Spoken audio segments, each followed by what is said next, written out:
South Asian vision TV programme ਜੁੜ ਚੁੱਕੇ ਸਾਰੇ ਦਰਸ਼ਕਾਂ ਦਾ ਅਵਤਾਰ ਸੂਰ ਵੱਲੋਂ ਨਿੱਘਾ ਸਵਾਗਤ ਹੈ। ਇਹ ਪ੍ਰੋਗਰਾਮ ਹਰ ਥਰਸਡੇ ਮਾਰਨਿੰਗ ਨੂੰ ਸ਼ੁਰੂ ਹੁੰਦਾ ਹੈ ਅਤੇ ਡਿਫਰੈਂਟ ਟਾਈਮ ਤੇ ਰਿਪੀਟ ਹੁੰਦਾ ਹੈ।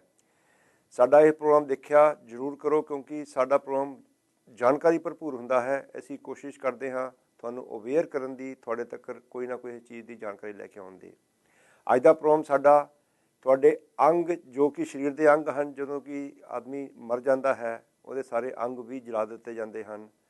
ਪਰ ਅੱਜ ਦੇ ਪ੍ਰੋਗਰਾਮ ਦੇ ਵਿੱਚ ਤੁਹਾਨੂੰ ਅਸੀਂ ਜਾਣਕਾਰੀ ਦੇਵਾਂਗੇ ਕਿ ਜੇ ਤੁਸੀਂ ਆਪਣੇ ਅੰਗ ਡੋਨੇਟ ਕਰਦੇ ਹੋ ਤਾਂ ਤੁਸੀਂ ਕਿੰਨੀਆਂ ਜ਼ਿੰਦਗੀਆਂ ਨੂੰ ਬਚਾ ਸਕਦੇ ਹੋ ਅਤੇ ਤੁਹਾਡੇ ਅੰਗ ਜਿਹੜੇ ਦਾਨ ਕੀਤੇ ਹੋਏ ਹੋਣਗੇ ਉਹਨਾਂ ਨਾਲ ਦੂਸਰੇ ਲੋਕ ਜਿਨ੍ਹਾਂ ਨੂੰ ਜ਼ਰੂਰਤ ਹੈ ਦੁਨੀਆ ਦੇਖ ਸਕਣਗੇ। ਕਿਡਨੀ ਤੁਸੀਂ ਆਪਣੀਆਂ ਡੋਨੇਟ ਕਰ ਸਕਦੇ ਹੋ। ਡਿਫਰੈਂਟ ਅੰਗ ਤੁਸੀਂ ਡੋਨੇਟ ਕਰੋਗੇ ਅਤੇ ਤੁਸੀਂ ਇੱਕ ਬਹੁਤ ਹੀ ਭਲੇ ਵਾਲਾ ਕੰਮ ਕਰੋਗੇ। ਸਾਡੇ ਪਿੱਛੇ ਜੇ ਸਾਡੇ ਸਟੂਡੀਓ ਦੇ ਵਿੱਚ ਅਮਰ ਕਰਮਾ ਤੋਂ ਲਵੀਨ ਕੌਰ ਗਿੱਲ ਜੀ ਆਏ ਸਨ। ਅਸੀਂ ਉਹਨਾਂ ਨਾਲ ਜਾਣਕਾਰੀ ਲੈਣ ਦੀ ਕੋਸ਼ਿਸ਼ ਕੀਤੀ ਹੈ ਜੋ ਕਿ ਅਸੀਂ ਤੁਹਾਡੇ ਤੱਕ ਪਹੁੰਚਾ ਰਹੇ ਹਾਂ।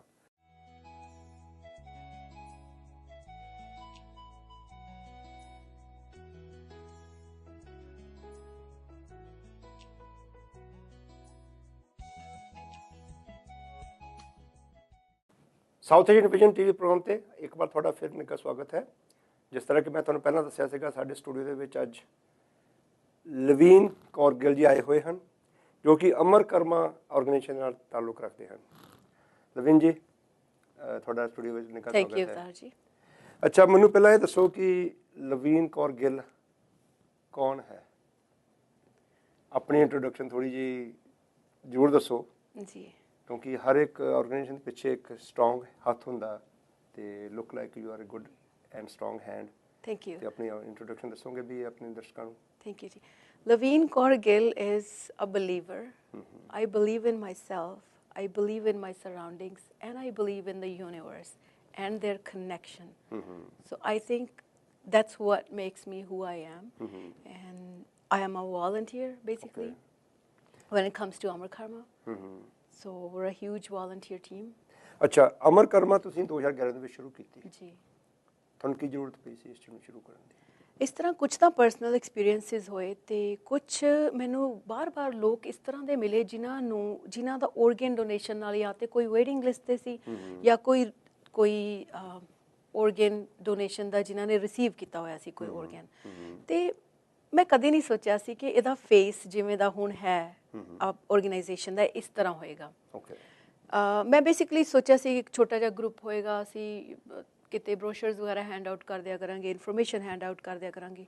ਪਰ I think passion is contagious and it has brought to what it is today. We're a really huge team. ਅਸੀਂ ਓਵਰ 60 ਮੈਂਬਰਸ ਹਾਂ। ਤੁਸੀਂ ਕੀ ਕਰਦੇ ਹੋ ਇਸ ਆਰਗੇਨਾਈਜੇਸ਼ਨ ਦਾ?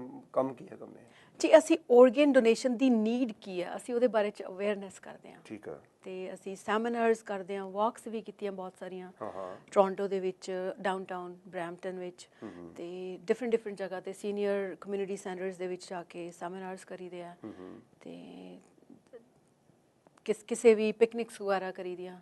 ਕਿੱਦਾਂ ਦੀ ਜਦੋਂ ਤੁਸੀਂ ਸ਼ੁਰੂ ਕੀਤਾ ਸੀਗਾ ਇਸ ਚੀਜ਼ ਨੂੰ ਜੀ, ਕੋਈ ਖਾਸ ਪਰਟੀਕੂਲਰ ਆਰਗਨ ਵਾਸਤੇ ਗੱਲ ਕੀਤੀ ਸੀ ਕਿ ਜਨਰਲ ਤੁਸੀਂ ਸਾਰੇ ਆਰਗਨਸ ਵਾਸਤੇ ਸ਼ੁਰੂ ਕੀਤਾ ਸੀ? ਸਾਰੇ ਆਰਗਨਸ ਵਾਸਤੇ ਸ਼ੁਰੂ ਕੀਤਾ ਸੀ, ਜਨਰਲ, ਕਿਉਂਕਿ ਇੱਕ ਬਾਡੀ ਡੋਨੇਸ਼ਨ ਹੁੰਦੀ ਹੈ, ਇੱਕ ਆਰਗਨ ਡੋਨੇਸ਼ਨ ਹੈ, ਇਹ ਦੋਨੋਂ ਈਦਰ ਔਰ ਹੈ। Right. So you could go either route, ਜਾਂ ਤੇ ਬਾਡੀ ਡੋਨੇਸ਼ਨ ਲਈ ਰਜਿਸਟਰ ਕਰ ਸਕਦੇ ਹਾਂ ਅਸੀਂ ਯੂਨੀਵਰਸਿਟੀ ਆਫ ਟੋਰਾਂਟੋ ਦੇ ਨਾਲ, ਜਾਂ ਫਿਰ ਆਰਗਨ ਡੋਨੇਸ਼ਨ। ਅਸੀਂ ਆਰਗਨਸ ਦਾ ਇਨ ਜਨਰਲ ਕੀਤਾ ਸੀ। ਨਹੀਂ, ਮੇਰਾ ਸਵਾਲ ਇਹ ਸੀ ਨਾ ਵੀ ਆਰਗਨ ਕਈ ਤਰ੍ਹਾਂ ਦੇ ਹੈਗੇ ਆ ਜੀ। ਕੀ ਤੁਹਾਨੂੰ ਇਸ ਚੀਜ਼ ਦੀ ਨੌਲੇਜ ਸੀਗੀ ਵੀ ਕਿਹੜਾ ਆਰਗਨ ਕਿਸ ਕੰਮ ਵਾਸਤੇ ਅਤੇ ਕਿੰਨੀ ਦੇਰ ਵਾਸਤੇ ਉਹਨੂੰ ਸਸਟੇਨ ਕੀਤਾ ਜਾਂਦਾ ਆ ਆਫਟਰ ਡੈਥ? ਇਹ ਨੌਲੇਜ ਤੁਸੀਂ ਲਈ ਸੀ ਪਹਿਲਾਂ ਜਾਂ ਤੁਸੀਂ ਜਸਟ ਜਰਨਲੀ ਉੱਦਾਂ ਹੀ ਸ਼ੁਰੂ ਕਰ ਦਿੱਤਾ ਸੀਗਾ ਵੀ ਚਲੋ ਅਵੇਅਰਨੈਸ ਲੈ ਕੇ ਆਓ? ਜੀ, ਆਪਰੇਸ਼ਨਸ ਐਕਚੁਅਲੀ ਸ਼ੁਰੂ ਕਰਨ ਤੋਂ ਪਹਿਲੇ ਅਸੀਂ ਟ੍ਰਿਲੀਅਮ ਗਿਫਟ ਆਫ ਲਾਈਫ, ਜਿਹੜੀ ਕਿ ਪ੍ਰੋਵਿੰਸ਼ੀਅਲ ਆਰਗੇਨਾਈਜੇਸ਼ਨ ਆ ਸਾਡੀ ਟ੍ਰਾਂਸਪਲਾਂਟਸ ਵਗੈਰਾ ਲਈ ਐਂਡ ਸਾਰਾ ਡਾਟਾ ਐਂਡ ਸਟੈਟਸ ਦੇ ਲਈ ਰਿਸਪੋਂਸੀਬਲ ਆ, ਉਹਨਾਂ ਦੇ ਨਾਲ ਮੀਟਿੰਗਸ ਅਸੀਂ ਕੀਤੀਆਂ। ਉਹਨਾਂ ਨੂੰ ਦੱਸਿਆ ਕਿ ਦਿਸ ਇਜ਼ ਆਰ ਇੰਟੈਂਸ਼ਨ। ਉਹਨਾਂ ਤੋਂ ਸਾਰੀ ਇਨਫੋਰਮੇਸ਼ਨ ਲਿੱਤੀ ਕਿ ਵੇਟਿੰਗ ਲਿਸਟ 'ਤੇ ਕਿੰਨੇ ਲੋਕ ਹੈ ਐਂਡ ਕਿਵੇਂ ਇਹਦਾ ਇਫੈਕਟ ਹੁੰਦਾ and what can one organ donor do, how many lifes can one organ donor save. ਉਹ ਸਾਰੀ ਇਨਫੋਰਮੇਸ਼ਨ ਲੈ ਕੇ ਫਿਰ ਅਸੀਂ ਬਰੋਸ਼ਰਸ ਬਣਾਏ। ਫਿਰ ਉਹਨਾਂ ਦਾ ਕੀ ਰਿਸਪੌਂਸ ਸੀ ਜੋ ਤੁਸੀਂ ਉਹਨਾਂ ਕੋਲ ਗਏ ਸੀਗੇ? ਕਿਉਂਕਿ ਨੈਚੁਰਲੀ ਤੁਸੀਂ just out of the blue ਗਏ ਆ ਤੇ ਅਸੀਂ ਆਹ ਚੀਜ਼ ਸ਼ੁਰੂ ਕਰਨਾ ਚਾਹੁੰਦੇ ਆ। This is health and life ਦਾ ਸਵਾਲ ਹੈਗਾ ਹਰ ਇੱਕ ਬੰਦੇ ਵਾਸਤੇ, ਕਿਉਂਕਿ ਤੁਸੀਂ ਕਿਸੇ ਨੂੰ ਵੀ ਅਵੇਅਰ ਕਰਨਾ ਹੈਲਥ ਵਾਸਤੇ, ਉਹਦੀਆਂ ਰੂਲਸ ਐਂਡ ਰੈਗੂਲੇਸ਼ਨਸ ਹੈਗੀ ਕੈਨੇਡਾ ਦੇ ਵਿੱਚ ਬਹੁਤ ਜ਼ਿਆਦਾ। ਉਹਨਾਂ ਦਾ ਕੀ ਰਿਸਪੌਂਸ ਸੀ ਤੁਹਾਡੇ ਵੱਲ, ਕਿ ਤੁਹਾਨੂੰ ਕਿਉਂ ਉਹਨਾਂ ਨੇ ਅਲਾਓ ਕੀਤਾ ਕਿ ਤੁਸੀਂ ਕਰੋ, ਕਿੱਦਾਂ ਦੀ ਤੁਸੀਂ ਪਿਚ ਕੀਤੀ ਉੱਥੇ ਜਾ ਕੇ? ਲੈਟਸ ਪੁੱਟ ਇਟ ਜੀ ਨੋ, ਦੇ ਵਰ ਐਕਚੁਅਲੀ ਵੈਰੀ ਪਲੀਜ਼ਡ, ਕਿਉਂਕਿ ਸਾਊਥ ਏਸ਼ੀਅਨਸ ਵੱਲੋਂ ਇੱਕ ਇਸ ਤਰ੍ਹਾਂ ਦਾ ਸਟਰਕਚਰਡ ਜਿਹੜਾ ਹੈਗਾ ਸੀ ਇਨੀਸ਼ੀਏਟਿਵ, ਇਹ ਪਹਿਲੀ ਵਾਰੀ ਹੋਇਆ। We are the first South Asian organisation as in structure. I know ਬਹੁਤ ਸਾਰੇ ਹੋਰ ਗਰੁੱਪਸ ਨੇ ਮਤਲਬ ਕੈਂਪੇਨਸ ਵਗੈਰਾ ਕੀਤੀਆਂ ਹੋਈਆਂ, ਪਰ we were the first structured one and they were very pleased, ਕਿਉਂਕਿ when it comes to organ donation registration rate, we fall among the lowest। ਅੱਛਾ, ਅਸੀਂ South Asians we are the lowest when it comes to ਕੀ organ reason, ਕੀ ਤੁਸੀਂ ਤੁਹਾਨੂੰ reason ਪਤਾ ਲੱਗਾ ਜਿਨ ਸੈਂਸ ਤੁਸੀਂ ਕੰਮ ਕਰ ਰਹੇ ਹੋ ਇਸ ਆਰਗੇਨਾਈਜੇਸ਼ਨ ਦੇ ਵਿੱਚ? ਇੱਕ ਤੇ ਨਾ ਕੁਝ ਵਹਿਮ ਭਰਮ ਸਾਡੇ, ਮਤਲਬ ਕਈ ਵਾਰੀ ਇਸ ਤਰ੍ਹਾਂ ਹੁੰਦਾ ਕਿ 200-300 ਮੈਂਬਰਸ ਦੇ ਨਾਲ ਵੀ ਜੇ ਤੁਸੀਂ ਜਾ ਕੇ ਕਿਤੇ ਗੈਦਰਿੰਗ 'ਚ ਬੋਲੋ ਨਾ, ਤੇ ਹਾਰਡਲੀ 2 ਜਾਂ 3 ਲੋਕ ਉਹਦੇ ਵਿੱਚੋਂ ਰਜਿਸਟਰ ਕਰਨ ਲਈ ਫੋਰਵਰਡ ਆਉਂਦੇ ਆ।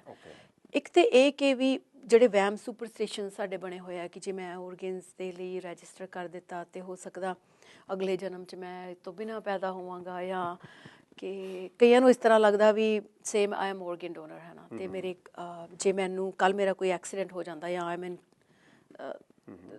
ਔਨ ਦ ਬੈਡ, ਤੇ ਡਾਕਟਰਸ ਮਤਲਬ ਮੈਨੂੰ ਸੇਵ ਨਹੀਂ ਕਰਨਗੇ ਬਲਕਿ ਮੇਰੇ ਔਰਗਨਸ ਕੱਢ ਕੇ ਟ੍ਰਾਂਸਪਲਾਂਟ ਕਰ ਦੇਣਗੇ। ਇਸ ਤਰ੍ਹਾਂ ਦੇ ਵਹਿਮ ਬਣੇ ਹੋਏ ਆ। ਤੇ ਸਾਡੇ ਬੇਸਿਕਲੀ ਇਹੀ ਹੈ ਕਿ ਅੱਛਾ, ਕਈ ਬਹੁਤ ਸਾਰੇ ਅਵੇਅਰ ਲੋਕ ਵੀ ਹੁੰਦੇ ਆ ਜਿਹੜੇ ਕਿ were just lazy to just go sign up, ਕਿ ਵੀ ਚਲੋ ਫੇਰ ਸਹੀ। ਇਹ ਆਰਗਨ ਡੋਨੇਸ਼ਨ ਵਾਸਤੇ ਮੈਂ ਕੱਲ ਤੁਹਾਡੇ ਡਰਾਈਵਿੰਗ ਲਾਇਸੈਂਸ ਦੇ ਨਾਲ ਵੀ ਇੱਕ ਸਰਟੀਫਿਕੇਟ ਜੀ ਬਿਲਕੁਲ, ਤੁਸੀਂ ਆਪਣਾ ਸਾਈਨ ਕਰਕੇ ਉਹ ਉਹਨਾਂ ਨੂੰ ਭੇਜ ਦਿਓ। ਜੀ, you don't have to go somewhere. Absolutely, they make a lot of initiative. ਘਰ ਦੇ ਵਿੱਚ ਬਹਿ ਕੇ ਤੁਸੀਂ ਆਨਲਾਈਨ ਵੀ ਕਰ ਸਕਦੇ ਹੋ। ਕਿੱਦਾਂ ਦੇ ਕੁਐਸਚਨ ਵਗੈਰਾ ਹੋਰ ਰੇਜ਼ ਹੋਏ ਸਾਡੀ ਕਮਿਊਨਿਟੀ ਦੇ ਵਿੱਚੋਂ ਇਸ ਵਾਸਤੇ, ਨੈਗੇਟਿਵਿਟੀ ਔਰ ਪੋਜ਼ਿਟਿਵਿਟੀ ਵਾਸਤੇ? ਕਿੱਦਾਂ ਦਾ ਐਕਸਪੀਰੀਅੰਸ ਰਿਹਾ ਤੁਹਾਨੂੰ ਸ਼ੁਰੂ ਦੇ ਵਿੱਚ? ਨਹੀਂ, ਸ਼ੁਰੂ ਦੇ ਵਿੱਚ ਕੀ, ਹੁਣ ਵੀ ਹਾਲੇ ਵੀ ਇਸੇ ਤਰ੍ਹਾਂ ਦੇ ਕੁਐਸਚਨ ਸੁਣਨ ਨੂੰ ਮਿਲਦੇ ਆ ਕਿ ਵੀ ਕਈ ਕਹਿੰਦੇ ਆ ਕਿ ਇਸ ਤਰ੍ਹਾਂ ਦੇ ਕੁਐਸਚਨਸ ਕਿ ਵੀ ਪੁੱਛ ਲਵਾਂ ਸਵਾਲ ਇਸ ਤਰ੍ਹਾਂ ਦਾ ਕਿ ਵੀ ਮਰਨ ਤੋਂ ਬਾਅਦ 6 ਮਹੀਨੇ ਲੱਗਦੇ ਆ ਪਰਮਾਤਮਾ ਤੱਕ ਪਹੁੰਚਣ ਦੇ ਲਈ, ਜੇ ਮੈਂ ਅੱਖਾਂ ਡੋਨੇਟ ਕਰਤੀਆਂ ਜਾਂ ਕੁਛ ਵੀ ਔਰਗਨਸ ਤਾਂ ਫਿਰ ਪਹੁੰਚਣ ਨੂੰ ਤਾਂ ਔਖਾ ਹੋ ਜਾਣਾ ਨਾ, ਇਸ ਤਰ੍ਹਾਂ ਦੇ। ਤੇ ਜਾਂ ਫਿਰ ਪੈਸੇ ਲੱਗਣਗੇ ਡੋਨੇਟ ਕਰਨ ਦੇ, ਵੀ ਸਾਡੇ ਕੋਲ ਵੀ ਸ਼ਾਇਦ ਵੀ ਰਜਿਸਟ੍ਰੇਸ਼ਨ ਦੇ ਪੈਸੇ ਲੱਗਦੇ ਹੋਣ ਜਾਂ ਫਿਰ ਟ੍ਰਾਂਸਪਲਾਂਟਸ ਦੇ ਪੈਸੇ ਲੱਗਦੇ ਹੋਣ। ਤੇ ਕਈਆਂ ਨੂੰ ਇਸ ਤਰ੍ਹਾਂ ਲੱਗਦਾ ਹੁੰਦਾ ਵੀ ਸ਼ਾਇਦ ਫਿਊਨਰਲ ਦਾ ਖਰਚਾ ਬਚ ਜਾਵੇ, ਜੋ ਕਿ ਇਟਸ ਨਾਟ ਦ ਕੇਸ। ਸੋ ਇਸ ਤਰ੍ਹਾਂ ਦੀਆਂ ਕੁਐਰੀਜ਼ ਆਉਂਦੀਆਂ ਐਂਡ ਵਹਿਮ ਭਰਮ ਬਿਗ ਵਨਸ। ਵਹਿਮ ਭਰਮ ਹੁਣ ਦੇਖੋ, ਇੱਕ ਪਾਸੇ ਤਾਂ ਅਸੀਂ ਬਾਣੀ ਦੇ ਵਿੱਚ ਵਿਸ਼ਵਾਸ ਕਰਦੇ ਹਾਂ ਜੀ, ਰਾਈਟ, ਤੇ ਇੱਕ ਪਾਸੇ ਅਸੀਂ ਇਹ ਕਹਿੰਦੇ ਵੀ ਇਨਸਾਨ ਦਾ ਜਿਹੜਾ ਸਰੀਰ ਆ ਉਹ ਇੱਕ ਸਿਰਫ ਸਰੀਰ ਆ, ਵਿੱਚੋਂ ਸਿਰਫ ਆਤਮਾ ਹੀ ਜਾਂਦੀ ਆ। ਜੀ ਤੇ ਬਾਕੀ ਜੋ ਆਰਗਨ ਰਹਿ ਜਾਂਦਾ ਪਿੱਛੇ, ਉਹ ਤਾਂ ਸਿਰਫ ਇੱਕ ਸਰੀਰ ਹੀ ਰਹਿ ਜਾਂਦਾ, ਉਹਦੇ ਵਿੱਚ ਤਾਂ ਕੁਛ ਰਹਿ ਨਹੀਂ ਜਾਂਦਾ ਉਹ। ਤੇ ਜਦੋਂ ਤੁਹਾਨੂੰ ਇਦਾਂ ਦਾ ਨੈਗੇਟਿਵਿਟੀ ਵਾਲੇ ਕੁਐਸਚਨ ਹੁੰਦੇ ਵੀ ਤੁਹਾਡਾ ਕੀ ਰਿਸਪੌਂਸ ਹੁੰਦਾ ਸੀ? ਤੁਸੀਂ ਕਿਹਨੂੰ ਕਿੱਦਾਂ ਰਿਐਕਟ ਕਰਦੇ ਸੀ? ਕਿਉਂਕਿ ਯੂ ਹੈਵ ਸਟਾਰਟਡ ਆਰਗੇਨਾਈਜੇਸ਼ਨ। ਜੀ ਯੈਸ, ਬਿਲਕੁਲ। ਅਸੀਂ ਨਾ ਜਿਵੇਂ ਸ਼੍ਰੀ ਗੁਰੂ ਗ੍ਰੰਥ ਸਾਹਿਬ ਜਾਂ ਭਗਵਦ ਗੀਤਾ, ਉਹਦੀਆਂ ਕੁਝ ਵਰਸਿਸ ਵੀ ਬੋਲ ਕੇ ਦੱਸਦੇ ਹਾਂ ਕਿ ਵੀ ਬੋਡੀ ਇਜ਼ ਅ ਵੈਸਲ, ਜਿਵੇਂ ਕਿ ਕਿਹਾ ਗਿਆ ਹੈ ਨਾ। ਤੇ ਉਸ ਤੋਂ ਇਲਾਵਾ ਅਸੀਂ ਕਈ ਵਾਰੀ ਇਸ ਤਰ੍ਹਾਂ ਕਰਦੇ ਹਾਂ ਕਿ ਅਸੀਂ ਪਰਸਨਲਾਈਜ਼ ਕਰ ਦਿੰਦੇ ਹਾਂ ਸਿਚੁਏਸ਼ਨ ਨੂੰ, ਐਂਡ ਬਲਕਿ ਹੁੰਦਾ ਵੀ ਹੈ ਕਿ ਉਹ ਲੋਕ ਜਿਨ੍ਹਾਂ ਨਾਲ ਅਸੀਂ ਇੰਟਰੈਕਟ ਕਰ ਰਹੇ ਹੁੰਦੇ ਹਾਂ ਕਈ ਵਾਰੀ ਸਾਡੇ ਆਪਣੇ ਹੀ ਵੇਟਿੰਗ ਲਿਸਟ 'ਤੇ ਹੋ ਸਕਦੇ ਆ। ਵੀ ਨੈਵਰ ਨੋ ਕਿ ਸਾਡੇ 'ਤੇ ਕਦੋਂ ਕਿਸੇ ਵੀ ਤਰ੍ਹਾਂ ਦੀ ਸਿਚੁਏਸ਼ਨ ਪੈ ਜਾਵੇ। ਕੱਲ੍ਹ ਨੂੰ I could be on the other side of the fence. I could be on the waiting list, or somebody who's my loved one could be as well. So ਜਿਵੇਂ ਕਿ 6-7 ਸਾਲ ਦਾ ਬੱਚਾ ਕੋਰਨੀਆ ਦੇ ਲਈ ਵੇਟਿੰਗ ਲਿਸਟ 'ਤੇ ਹੈ, ਅਤੇ ਜਦੋਂ ਸੀਨੀਅਰਸ ਨੂੰ ਫੋਰ ਐਗਜ਼ਾਮਪਲ, ਮੈਨੂੰ ਇੱਕ ਪਰਟੀਕੂਲਰ ਐਡਰੈਸ ਯਾਦ ਹੈ, ਮੈਂ ਉਹਨਾਂ ਨੂੰ ਕਿਹਾ ਕਿ ਮਾਂ ਜੀ ਦੇਖੋ, ਇੱਕ ਬੱਚਾ 6 ਸਾਲ ਦਾ, ਉਹ ਦੇਖ ਨਹੀਂ ਸਕਦਾ ਅੱਖਾਂ ਤੋਂ, ਹੈ ਨਾ, ਅਤੇ ਉਹ ਵੇਟਿੰਗ ਲਿਸਟ 'ਤੇ ਹੈ।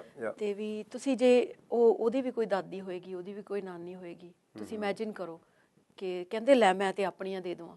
ਸੋ this is how it goes when you feel ਕਿ something hits you directly, then you feel it more deeper. Right.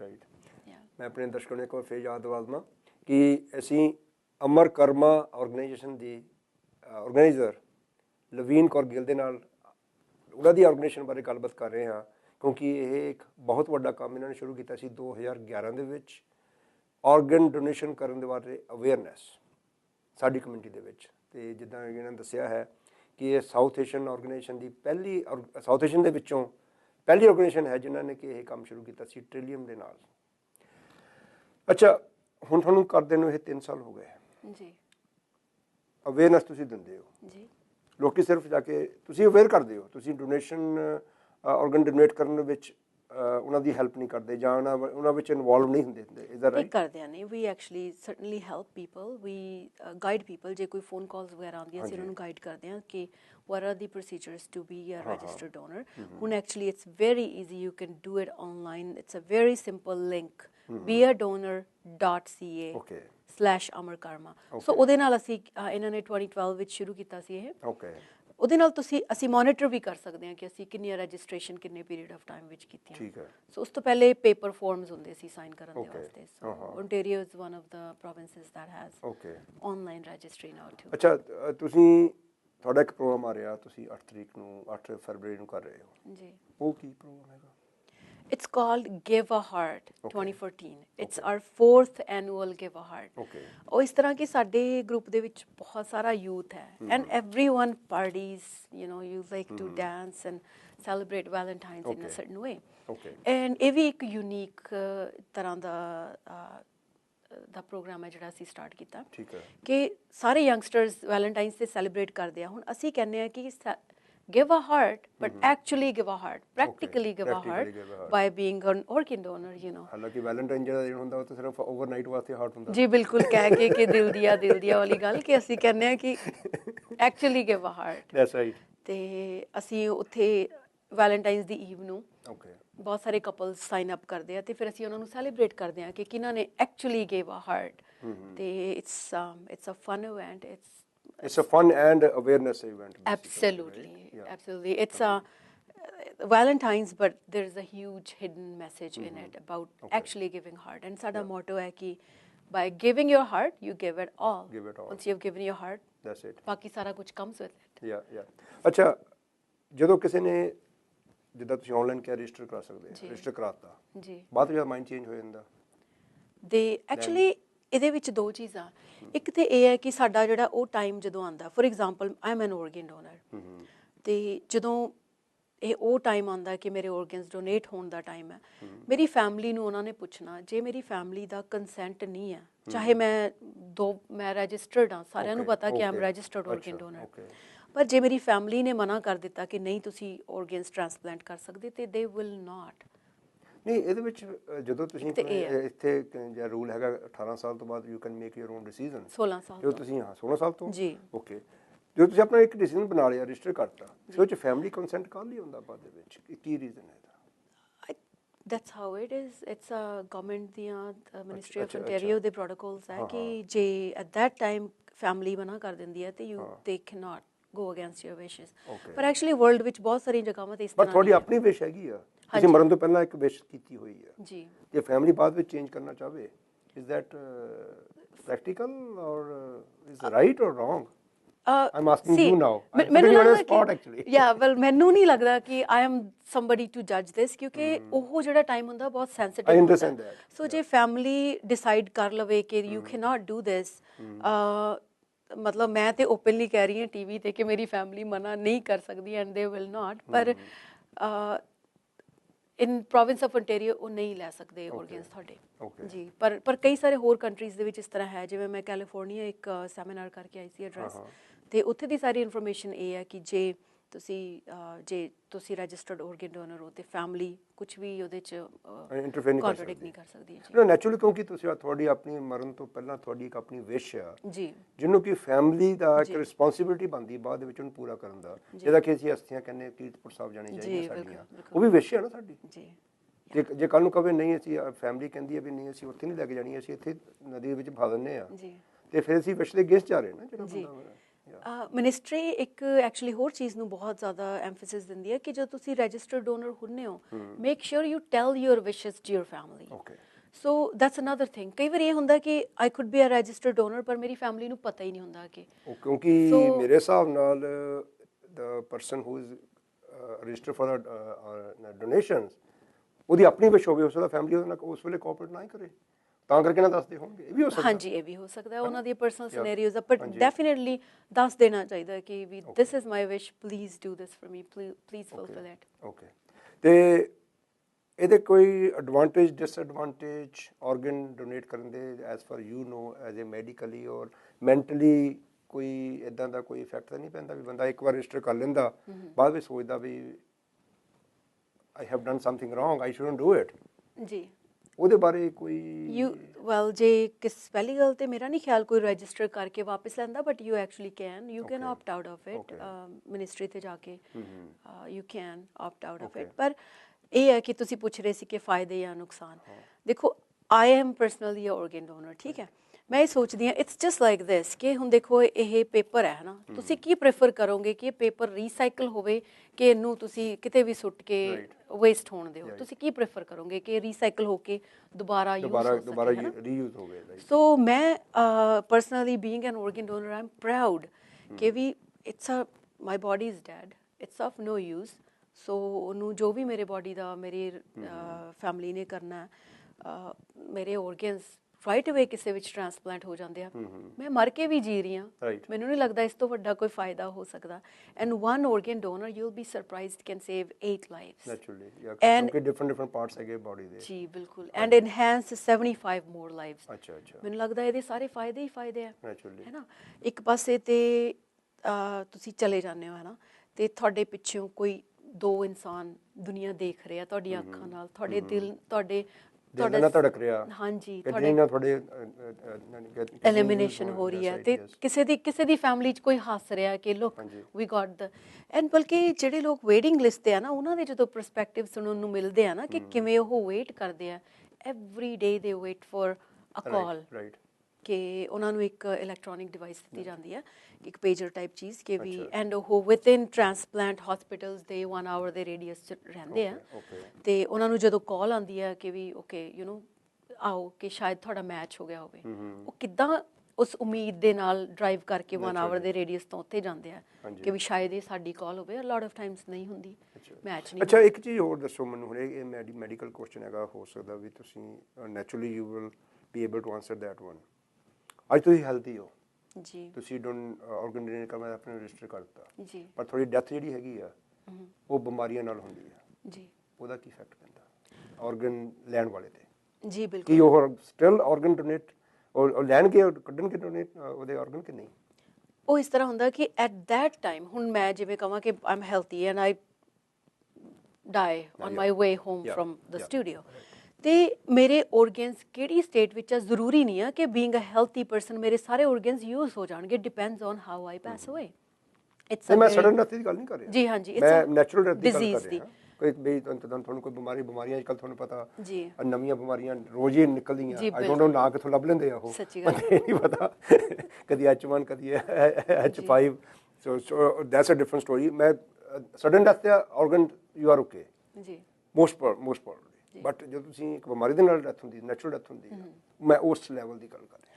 ਉਹ ਉਦੋਂ ਡਿਸਾਈਡ ਕਰਦੇ ਆ, ਦੇਖੋ ਓਨਟਾਰੀਓ ਦੇ ਵਿੱਚ ਓਲਡੈਸਟ ਡੋਨਰ ਸੀ ਜਿਹੜੀ, ਸ਼ੀ ਵਾਜ਼ 102 years old woman, so at that time ਉਹ ਡਿਸਾਈਡ ਕਰਦੇ ਆ ਕਿ ਕਿਹੜੇ ਔਰਗਨਸ ਫੰਕਸ਼ਨਿੰਗ ਹੈਗੇ ਆ, ਕਿਉਂਕਿ ਅਗੈਨ ਉਹਦੇ 'ਚ ਆਵਰਸ ਦੀ ਚੀਜ਼ ਹੁੰਦੀ ਆ ਕਿ ਕਿਹੜੇ ਔਰਗਨਸ ਕਿੰਨੇ ਆਵਰਸ ਜ਼ਿੰਦਾ ਰਹਿ ਸਕਦੇ ਆ, ਕਿੰਨੇ ਆਵਰਸ ਉਹ ਟ੍ਰਾਂਸਪਲਾਂਟ ਦੇ ਲਈ ਸਹੀ ਆ।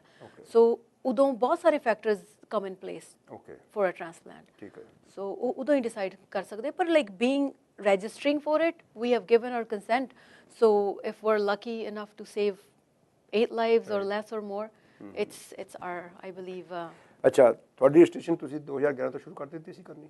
ਮੇਰੀ ਖੁਦ ਦੀ ਰਜਿਸਟ੍ਰੇਸ਼ਨ ਨਹੀਂ, ਉਹ ਹਾਂਜੀ, ਯੈਸ, ਤੇ ਉਹਨਾਂ ਵਿੱਚੋਂ ਹਾਲੇ ਤੱਕ ਪਤਾ ਨਹੀਂ ਲੱਗਾ ਹੋਣਾ ਵੀ ਕਿੰਨੇ ਨੇ ਉਸ ਕਮਿਟਮੈਂਟ ਨੂੰ ਪੂਰਾ ਕੀਤਾ ਕਿ ਨਹੀਂ ਕੀਤਾ? ਇਸ ਤਰ੍ਹਾਂ ਕਿ ਪਹਿਲੇ 2012 ਤੋਂ ਪਹਿਲੇ, ਅਰਾਊਂਡ ਮਿਡ 2012 ਤੋਂ ਪਹਿਲਾਂ ਨਾ ਫਾਰਮਸ ਸਾਈਨ ਅਪ ਹੁੰਦੇ ਸੀ, ਤੇ ਉਹ ਫਾਰਮਸ ਅਸੀਂ ਸਾਈਨ ਕਰਕੇ ਸਬਮਿਟ ਕਰਦੇ ਹੁੰਦੇ ਸੀ। ਉਸ ਤੋਂ ਬਾਅਦ 'ਚੋਂ ਆਨਲਾਈਨ ਹੈ, ਆਨਲਾਈਨ ਦੇ ਵਿੱਚ ਸਾਡੀ ਅੱਜ ਕੱਲ੍ਹ ਦੀ ਮੈਂ ਲੇਟਲੀ ਸਟੈਟਸ ਅਬਾਊਟ 500 to 600 ਦੇ ਵਿੱਚ ਪਏ ਹੋਏ ਆ, ਠੀਕ ਹੈ, ਤੇ ਫਾਰਮਸ ਦਾ ਟਰੈਕ ਅਬਾਊਟ ਕੁਝ 100 ਹੋਏਗਾ। ਓਕੇ, ਨਹੀਂ ਮੇਰਾ ਕੁਐਸਚਨ ਇਹ ਸੀਗਾ ਵੀ ਉਹਨਾਂ ਵਿੱਚੋਂ ਹਾਲੇ ਤੱਕ ਸਾਰੇ ਲੋਕਾਂ ਨੇ ਡੋਨੇਟ ਤਾਂ ਨਹੀਂ ਕਿ ਨੈਚੁਰਲੀ ਕੀਤੇ ਹੋਣਗੇ, ਵੀ ਕੀ ਇਦਾਂ ਦਾ ਵੀ ਤੁਹਾਡੇ ਕੋਲ ਮੋਨੀਟਰਿੰਗ ਹੈਗਾ ਵੀ? ਨਹੀਂ, ਇਸ ਤਰ੍ਹਾਂ ਇਦਾਂ ਤੁਸੀਂ ਮੋਨੀਟਰਿੰਗ ਵੀ ਉਹਨਾਂ ਚੋਂ ਜਿਨ੍ਹਾਂ ਨੇ ਸਾਈਨ ਅਪ ਕੀਤੇ ਉਹ ਕਿੰਨੇ, ਉਹਨਾਂ ਦੇ ਵਿੱਚੋਂ ਉਹਨਾਂ ਦੇ ਉੱਪਰ ਇਸ ਤਰ੍ਹਾਂ ਦਾ ਟਾਈਮ ਆਇਆ ਨਹੀਂ? ਅੱਛਾ, ਹਾਲੇ ਇਹ ਪਤਾ ਨਹੀਂ ਲੱਗ ਸਕਦਾ ਜੀ? ਨਹੀਂ। ਅੱਛਾ, ਅਸੀਂ ਲਵੀਨ ਕੌਰ ਗਿੱਲ ਜੀ ਉਹਨਾਂ ਨਾਲ ਗੱਲਬਾਤ ਕਰ ਰਹੇ ਸੀ।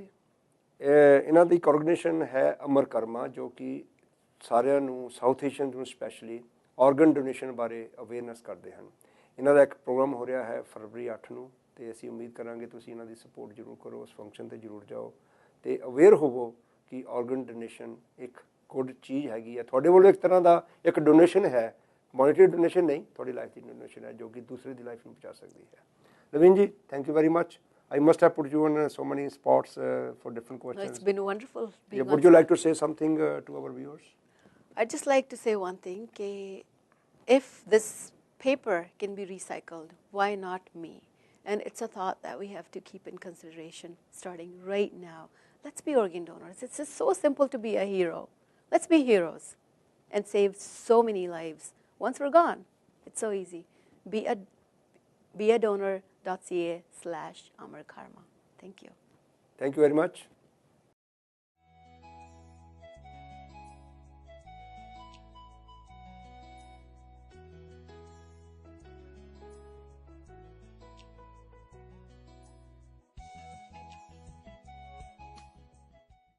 South Asian vision TV programme ਦੇ ਉੱਤੇ ਲਵੀਨ ਕੌਰ ਗਿੱਲ ਜੀ ਨਾਲ ਤੁਸੀਂ ਇੰਟਰਵਿਊ ਦੇਖ ਰਹੇ ਸੀ, ਜੋ ਕਿ ਅਮਰ ਕਰਮਾ ਆਰਗੇਨਾਈਜੇਸ਼ਨ ਦੇ ਨਾਲ ਤਾਲੁਕ ਰੱਖਦੇ ਹਨ ਅਤੇ ਤੁਹਾਨੂੰ ਅਵੇਅਰ ਕਰਦੇ ਹਨ ਕਿ ਤੁਹਾਡੇ ਬਾਡੀ ਦੇ ਜਿਹੜੇ ਆਰਗਨਸ ਹਨ ਤੁਹਾਡੇ ਮਰਨ ਤੋਂ ਬਾਅਦ ਕਿਵੇਂ ਕੰਮ ਵਿੱਚ ਲਿਆਏ ਜਾ ਸਕਦੇ ਹਨ, ਤਾਂ ਕਿ ਤੁਸੀਂ ਕਿਸੇ ਦੀ ਜ਼ਿੰਦਗੀ ਨੂੰ ਖੁਸ਼ਹਾਲ ਬਣਾ ਸਕੋ। ਇਹਦੇ ਵੱਲ ਧਿਆਨ ਜ਼ਰੂਰ ਦਿਓ, ਕਿਉਂਕਿ ਸਾਡੀ ਕਮਿਊਨਿਟੀ ਦੇ ਵਿੱਚ ਇਹ ਘਾਟ ਹੈ ਕਿ ਅਸੀਂ ਹੋਰ ਕੰਮਾਂ ਵਿੱਚ ਤਾਂ ਬਹੁਤ ਅੱਗੇ ਹੁੰਦੇ ਹਾਂ, ਬਟ ਆਰਗਨ ਡੋਨੇਸ਼ਨ ਕਰਨ ਦੇ ਵਿੱਚ ਅਸੀਂ ਬਹੁਤ ਪਿੱਛੇ ਹਾਂ। ਸੋ ਪਲੀਜ਼ ਇਹਦੇ ਵੱਲ ਧਿਆਨ ਦਿਓ ਅਤੇ ਆਪਣਾ ਨਾਂ ਰਜਿਸਟਰ ਕਰਾਓ, ਤਾਂ ਕਿ ਮਰਨ ਤੋਂ ਬਾਅਦ ਜਿਹੜੇ ਤੁਹਾਡੇ ਬਾਡੀ ਦੇ ਅੰਗ ਹਨ ਉਹ ਕਿਸੇ ਦੇ ਕੰਮ ਆ ਸਕਣ। ਮਿਊਨਿਸਪਲ ਇਲੈਕਸ਼ਨ ਅਨਾਉਂਸ ਹੋ ਚੁੱਕੇ ਹਨ ਕੈਨੇਡਾ ਦੇ ਵਿੱਚ। ਅਸੀਂ ਜ਼ਿਆਦਾ ਬਰੈਂਪਟਨ ਮਿਸੀਸਾਗਾ ਦੀ ਗੱਲਬਾਤ ਕਰਾਂਗੇ, ਕਿਉਂਕਿ ਅਸੀਂ ਇੱਥੇ ਰਹਿੰਦੇ ਹਾਂ ਅਤੇ ਇਹ ਪ੍ਰੋਗਰਾਮ ਵੀ ਇਸੇ ਏਰੀਏ ਦੇ ਵਿੱਚ ਆਉਂਦਾ ਹੈ। ਤੁਹਾਨੂੰ ਕਿੱਦਾਂ ਦਾ ਕੈਂਡੀਡੇਟ ਚਾਹੀਦਾ ਹੈ ਜੋ ਕਿ ਤੁਹਾਡੇ ਆਲੇ ਦੁਆਲੇ ਦੀਆਂ ਜਾਂ ਤੁਹਾਡੀਆਂ ਜ਼ਰੂਰਤਾਂ ਨੂੰ ਪੂਰੇ ਕਰਨ ਦੇ ਵਿੱਚ ਆਪਣਾ ਸਹਿਯੋਗ ਪਾ ਸਕੇ। ਇੱਕ ਜ਼ਰੂਰ ਅਸੀਂ ਜ਼ਰੂਰ ਕਹਾਂਗੇ, ਜਿਹੜੇ ਵੀ ਕੈਂਡੀਡੇਟ ਤੁਹਾਡੇ ਡਾਊਟ ਆ ਕੇ ਆਹ ਕਰਨਗੇ ਅਸੀਂ ਆਹ ਕਰਾਂਗੇ, ਉਹ ਝੂਠ ਬੋਲ ਰਹੇ ਹਨ। ਉਹਦਾ ਰੀਜ਼ਨ ਇਹ ਹੈ ਕਿ ਇੱਕ ਕੈਂਡੀਡੇਟ ਇੱਕ ਬੋਰਡ ਦੇ ਨਾਲ ਕੁਝ ਨਹੀਂ ਕਰ ਸਕਦਾ, ਇਹ ਕੌਂਸਲ ਦੇ ਵਿੱਚ ਸਾਰੇ ਡਿਸੀਜ਼ਨ ਹੁੰਦੇ ਹਨ। ਸੋ ਪਲੀਜ਼ ਧਿਆਨ ਦੇ ਨਾਲ ਸਾਡੇ ਅਗਲੇ ਕੁਝ ਪ੍ਰੋਗਰਾਮ ਇਸ ਉੱਤੇ ਬੇਸ ਹੀ ਹੋਣਗੇ, ਕੈਂਡੀਡੇਟ ਕਿੱਦਾਂ ਦਾ ਹੋਣਾ ਚਾਹੀਦਾ ਹੈ ਅਤੇ ਕੈਂਡੀਡੇਟ ਕੁਆਲੀਫਾਈ ਵੀ ਕਰਦਾ ਹੈ ਆਪਣੇ ਆਪ ਨੂੰ ਅੱਗੇ ਲਿਆਉਣ ਵਾਸਤੇ। ਸੋ ਸਾਡੇ ਅਗਲੇ ਪ੍ਰੋਗਰਾਮ ਜ਼ਰੂਰ ਦੇਖਦੇ ਰਹੀਓ, ਕਾਫੀ ਤੁਹਾਨੂੰ ਜਾਣਕਾਰੀ ਦੇਣ ਦੀ ਕੋਸ਼ਿਸ਼ ਕਰਾਂਗੇ ਅਸੀਂ।